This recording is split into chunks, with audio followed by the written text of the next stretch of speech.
Bueno, y estamos con el ex viceministro del Interior, con el señor Ricardo Valdés. Vamos a darle la bienvenida, por favor, Angie, para conversar con él sobre estas acusaciones que ha hecho el propio alias El Monstruo. ¿Cómo está, señor Valdés? Buenos días. Muy ¿Qué buenos tal? días. Buenos días. Buenos días, Anuska. ¿Qué tal? Buenos días. Gracias por estar en nuestro programa Grado 5. Preguntarle primero por lo que acabamos de escuchar. Un periodista paraguayo que dice que por información de la policía de ese país sabían que alguien de la policía peruana le estaba filtrando información a alias El Monstruo para que se pusiera a buen recaudo y cambiara de ubicación cada vez que iba a haber un operativo para capturarlo. Y el propio Monstruo ha admitido hoy que efectivamente la policía peruana lo protegía. ¿Cuál es su primera impresión? Sí. Bueno, Eric Moreno ha dicho que siempre la policía peruana le daba información. Eh, y eso además ha quedado corroborado con el penúltimo operativo que se hizo, donde se capturaron a más de 20 personas, entre ellos la pareja del monstruo, y también a policías, ¿no? Concretamente a un policía que era parte de la organización. Y esto no es novedad, en muchas digamos, capturas que se han hecho, se han encontrado policías en actividad involucrados no solamente en esta organización, sino también en otras. De ahí la importancia de la DIVIAC, que usualmente la DIVIAC, el personal suele ser un personal poligrafiado, un personal que además viene siendo controlado y especializado en este tipo de intervenciones. Porque la propia policía lo sabe, lo reconoce, sabe que hay demasiadas filtraciones, hay un mal filtro en las escuelas de la policía, hay muchos jóvenes que entran, que son parte de la organización de la Policía Nacional, pero que provienen de familias que están involucradas en la delincuencia. Entonces se ha debilitado mucho ese filtro y eso hace que sus oficiales de tercera sean parte de estas organizaciones, no solamente la de Eric Moreno, sino muchas otras más que hay en todo el país. Hay que recordar que tenemos varias escuelas policiales. Eh, Prácticamente antes había casi cada región, ahora hay cerca de 15 o un poco más. Y bueno, ese es un problema, eso es un problema que habrá que ver. Creo que estas declaraciones de Eric Moreno dan para mucho, no necesariamente hay que creerle todo, pero hay que investigar lo que se dice. Él dice que no estuvo en Brasil, habrá que ver si estuvo o no estuvo. Y en fin, ¿no? Sea como fuere, hay que felicitar a la policía por el trabajo que han hecho, por las coordinaciones con la policía paraguaya. No hay que mezquinar eso, me parece que es absolutamente importante que se haya capturado. Esto es un personaje nefasto, que además mismo menciona a su rival, al jorobado, que además estando en cárcel opera en el cono norte, disputándole obviamente el territorio a Moreno. Entonces, es parte de la dinámica criminal, eso que vemos todos los días.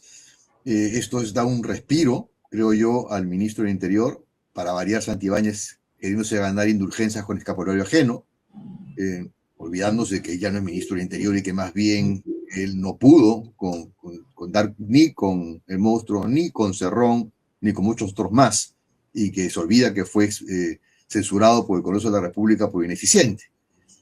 Sin embargo, quiere lavarse la cara un poco quitándole el escenario al ministro del Interior sobre la base de si es que lo extraditan, él como ministro de Justicia tiene un nivel de intervención, sin duda, pero si lo expulsan, no, porque la expulsión hace con normas migratorias, no con juicios penales. Claro, porque ahora lo que es, le estaban preguntando, justo también le preguntaban al monstruo, a Eric Moreno, le preguntaban si se va a acoger a la extradición simplificada, ¿no? Uh -huh. Este, ¿Qué vías hay para que llegue lo antes posible? Y también quería preguntarle qué validez tienen las declaraciones que el monstruo puede hacer en Paraguay, no solo ante la prensa, sino si las autoridades competentes pueden tomar la declaración y si estas se pueden utilizar después aquí.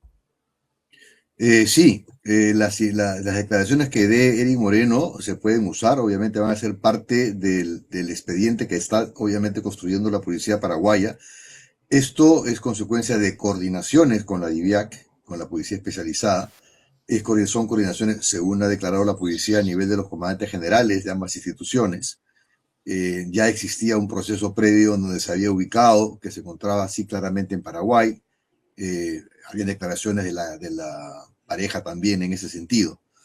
Entonces, y envíos de dinero. Lo que han hecho es seguir un poco la ruta del dinero, es decir, saber dónde se estaba, por dónde iba ese dinero. ¿Cuánto más o menos puede tardar su extradición al Perú? La expulsión es la vía más rápida, porque es por como ocurriría con cualquier migrante irregular o ilegal aquí que haya cometido algún tipo de delito en otro país. Aquí una de las condiciones para expulsar a un migrante es que si está solicitado por la justicia de su país, eso de inmediato hace que sea expulsado. Entonces seguramente se va a pedir lo mismo, a solicitar lo mismo con Paraguay para tenerlo lo más pronto posible. ¿Qué pasa con la extradición? La extradición supone un nivel de investigación por parte de la policía, lo que podría hacer que se opte por esa vía sería bajo una condición de la propia policía paraguaya, si es que logran, si es que en primer lugar, si es que se ha comprobado que él ha cometido delitos, por eso es que el en propio... territorio de Paraguay. Claro, en el territorio paraguayo, si ese es el caso, lo mismo que aquí, si aquí hay un migrante que comete un delito aquí, tiene que ser juzgado aquí, no tiene que ser expulsado, tiene que ser juzgado acá por haber cometido un delito en el Perú. Lo propio ocurre en Paraguay. Si no se comprueba que ha cometido un delito, creo que ya quedaría las puertas abiertas para que él sea expulsado. Ojo que la presencia en un territorio de manera irregular o ilegal no es un delito, es una contravención de las normas administrativas migratorias. Por lo tanto, no podría aducirse que estando de manera ilegal en Paraguay, eso haría que sea procesado bajo las normas allá, ¿no? Lo que pasa es que miramos al monstruo y, a ver, obviamente no se puede generalizar que toda la policía es corrupta, eso no es así. Hay grandes policías, ¿cierto? Pero lo que está evidenciando, y además de manera internacional, o sea, ya el titular es internacional. La policía peruana protegía a uno de sus principales delincuentes prófugos, ¿no? Y eso hace, sabemos de la corrupción en la policía, pero también sabemos que no se está combatiendo, que sigue sin combatirse, y en paralelo el discurso desde el Ministerio del Interior, como ahora, por ejemplo, el pasaje va a subir porque los transportistas que ya están convocando a nuevo paro por el tema de la... Sí, en el tema, sí, perdona, Manuja, en el tema del transporte, digamos, las extorsiones continúan, digamos, el monstruo es sindicado como el líder de una organización criminal que tenía entre una de sus principales actividades la extorsión, ¿no?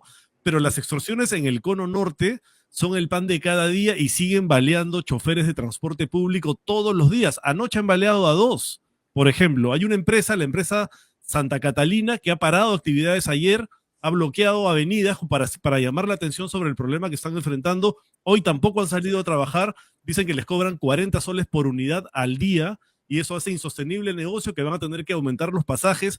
Y la Policía Nacional ha respondido ayer mismo con una propuesta que pasa por digamos, flanquear a las unidades de transporte público con motorizados de los halcones, que esa es la solución para proteger a los conductores. Vamos a ver, por favor, el video que dura 20 segundos de la Policía Nacional anunciando esta medida que según ellos es la estrategia que están implementando contra las extorsiones y los ataques a buses, conductores y también pasajeros, porque muchas veces terminan heridos, como anoche. Hay una persona herida también, además de los choferes. Vamos a ver este video de la Policía Seguimos Nacional. brindando seguridad a pasajeros y transportistas.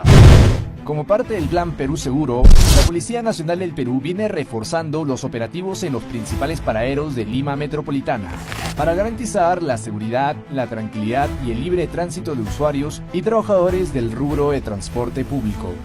Efectivos de la División de Emergencia, Escuadrón Verde y otras unidades policiales suben a los buses para resguardar a los conductores y pasajeros mientras se dirigen a sus destinos. Los halcones acompañan a las unidades desde el inicio hasta el final de su recorrido. Adicionalmente, se realizan controles de seguridad para la identificación de delincuentes requisitoriados. Seguimos firmes contra el crimen. Bueno, ¿qué le parece esta estrategia? Que yo no sé ni siquiera si se puede llamar así. A mí me recuerda, perdón, no sé si recuerda el plan Zanahoria que se intentó implementar hace años, que era que un agente te acompañaba a sacar dinero, cajero, y te acompañaba a casa. Esa fue la brillante idea. Entonces esto a mí me recuerda, es como el plan Zanahoria 2. O sea... Bueno, es inviable, ¿no? Es inviable. Solamente en Lima hay 22.000 buses. ¿Y cuántos policías? En Lima debe haber más o menos, digamos, en función operativa, a lo sumo 40.000, ¿no? Entre comisarías. Y aquí se menciona a unidades de tanto de emergencias como otras, hasta de explosivos, UDEX han mencionado, creo.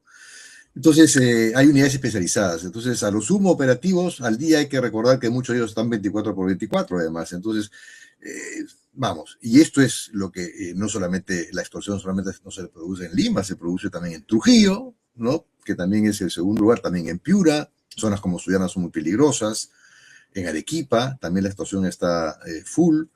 Es una medida que es inviable, ya se ha intentado hacer en otras oportunidades. Por eso dicen que tienen que recurrir a las Fuerzas Armadas para poner un soldado armado en un bus. Eso sería también otra locura. Yo no sé cómo respondería un soldado con un AKM dentro de un bus para responder un ataque que es de sorpresa, en moto, en una unidad rápida. No, aquí hay que emplear otras técnicas. La solución va por otro camino, va por el uso de tecnología, va por el uso de un mayor seguimiento a las transacciones para empezar a jalar el hilo de la madeja por las zonas donde se están efectuando los pagos. Acá empieza el bloqueo. Hay que mirar, además, también hay que mirar por dónde se producen las llamadas telefónicas y evaluar. Hay otras vías para poder investigar el tema de la extorsión. Esta medida de subirse a un bus en uno o dos miembros de la policía, cuando en la ATU hay 22.000, es en realidad es tomarnos el pelo, no es un engañamuchachos, es algo que a alguien se le ocurre y dice, wow, ¿no? Suena bien, ¿no? Como si tuviéramos una gran cantidad de policías, cuando precisamente lo que se quejan es de que hay déficit de policías. Entonces no tiene ningún sentido. Sí, hace justamente mención, o sea, acá la investigación policial debe cambiar de perspectiva. La IRINC debe incorporar otro tipo de elementos para investigar la extorsión. La extorsión además es muy variable, no solamente está el cobro de cupos, ¿no? También tienes el secuestro extorsivo, tienes el gota a gota, tienes el escopetazo que proviene de penales.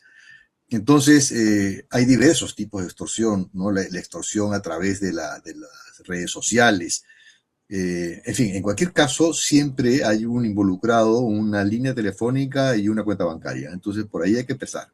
Y luego tenemos más de 80.000 ya denuncias por extorsión en los últimos 4 años, que tienen una riqueza incalculable en términos de información que no se pueden emplear mientras no le introduzcas Big Data y que puedas hacer un análisis para modelar los tipos de extorsión que hay y poder tener similitudes en números telefónicos, por ejemplo, ¿no? Y eso hay una serie de técnicas que se usan con inversiones en muchas partes del mundo, ¿no? Para combatir precisamente la extorsión. Mientras eso no ocurra, va a seguir gozando de muy buena salud, porque la extorsión no la controlas con llenar de policías las calles. La extorsión no va por la calle, la extorsión va por redes, la extorsión va por llamadas telefónicas, la extorsión va por otras vías tecnológicas, ¿no? No tiene que hacer. En la calle se consuma la amenaza. Y se consuma la amenaza de manera tremendamente sorpresiva, a cualquier hora del día, inclusive cuando no está el transporte en funcionamiento, porque también queman los buses en las estaciones, balean los lugares donde se encuentran los buses estacionados. Formas para cobrar, para amenazar, hay múltiples. Entonces, no tiene mucho sentido, sobre todo por la dimensión, ¿no? O sea, si fuese el caso de un secuestro, un grupo pequeño, sí puedes aplicar un seguimiento y una protección personal. Pero, por ejemplo, Ricardo, en Arequipa, y eso lo hemos contado en Hablemos Perú, hace una semana o 2, la gente salió a protestar. Los llanteros, les cobran 5 soles a los llanteros. O ¿sí? Dinamitaron una llantería y la gente sale a protestar pidiendo acción y reacción por parte de las autoridades con la cara tapada, porque les da miedo también salir a protestar, ¿no? Entonces, no es solo el del autobús, es el del autobús, el de la llanta, el de qué hacer frente a eso cuando ya el ciudadano, muchos ya no denuncian y los que salen a protestar, protestan con la cara tapada por miedo. Bueno, en primer lugar, la extorsión justamente tiene ese propósito, ¿no? O sea, asustar hasta el límite para poder generar el flujo económico que el extorsionador está requiriendo. Ojo que la extorsión es una de las principales modalidades para generar flujo de caja en la delincuencia y cometer otro tipo de delitos. No hay extorsionadores puros, seguramente el extorsionador tiene otro tipo de negocios ilícitos también, y están muy metidos entre otras economías criminales. Lo que pasa es que la extorsión se ha multiplicado y se ha diversificado, por eso mencioné hasta 5 tipos de extorsión distintas, y están en todo el país, no hay región que ya no tenga extorsión.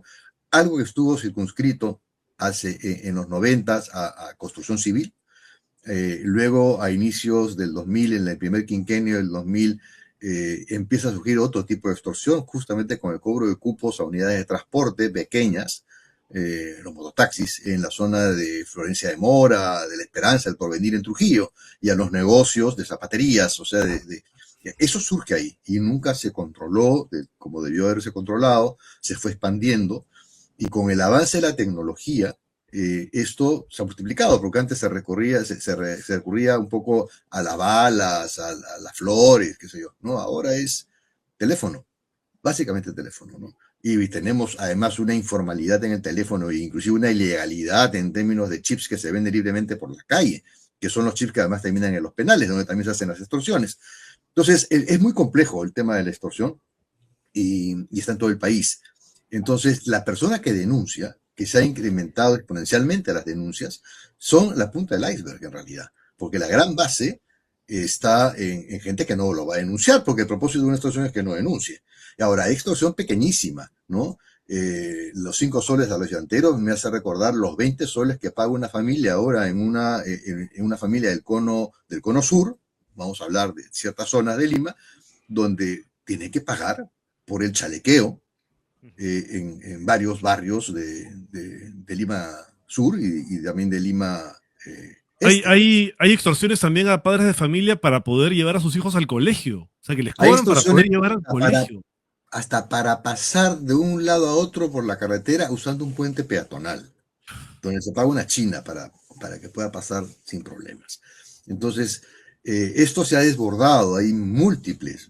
Entonces, y como hay una impunidad muy grande, se los explico de esta forma, ¿no? Si yo tengo 80.000 denuncias acumuladas en los últimos 4 años, el delito de extorsión llega hasta cadena perpetua,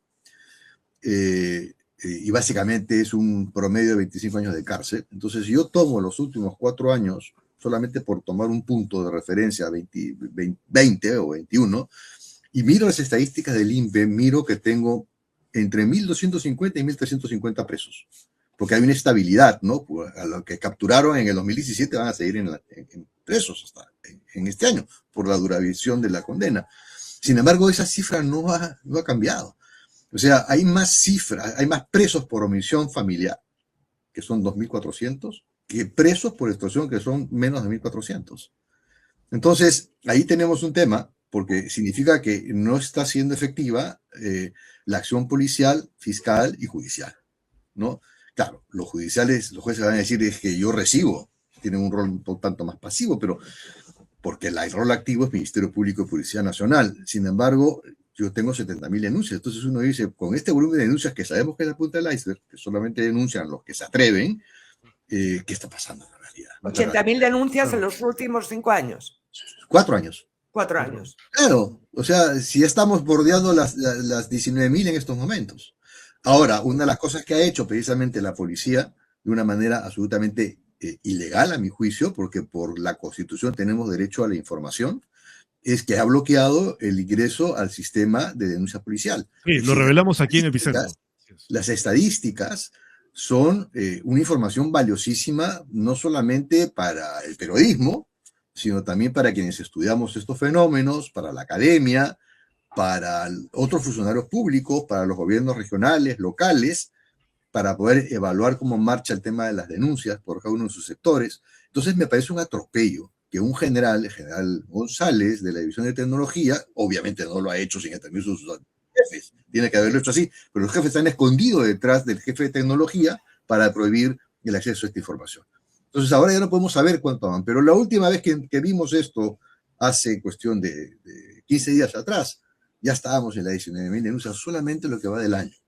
Entonces, por eso es que se ha bloqueado esta información, porque esto da cuenta, es decir, veíamos cómo subía el robo agravado, cómo subían las extorsiones, cómo subían los asesinatos, cómo subían los secuestros, y esa información le genera, o sea, nos genera a todos inquietud, le genera a los medios de comunicación cuestionamientos, y a la policía ha decidido, ok, bloqueo la información.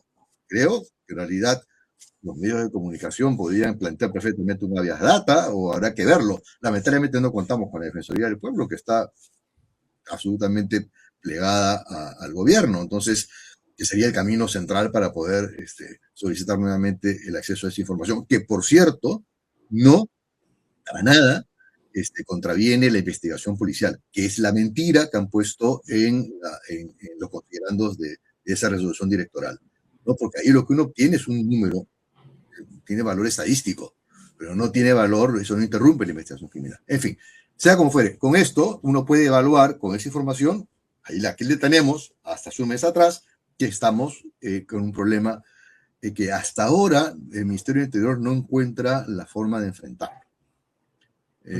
Y con eso, con la extorsión vienen otras cosas, ¿no? Viene el sicariato, ¿no? Ahí también está el secuestro extorsivo. Entonces, eso es lo que está ocurriendo actualmente con este tema. Y claro, cuando mencionaban el tema de la corrupción, sí, sin duda, la corrupción está muy extendida, bajo diversas modalidades. Ahí está el proceso judicial que le han hecho comandante general de la policía, que también es un tema de corrupción finalmente.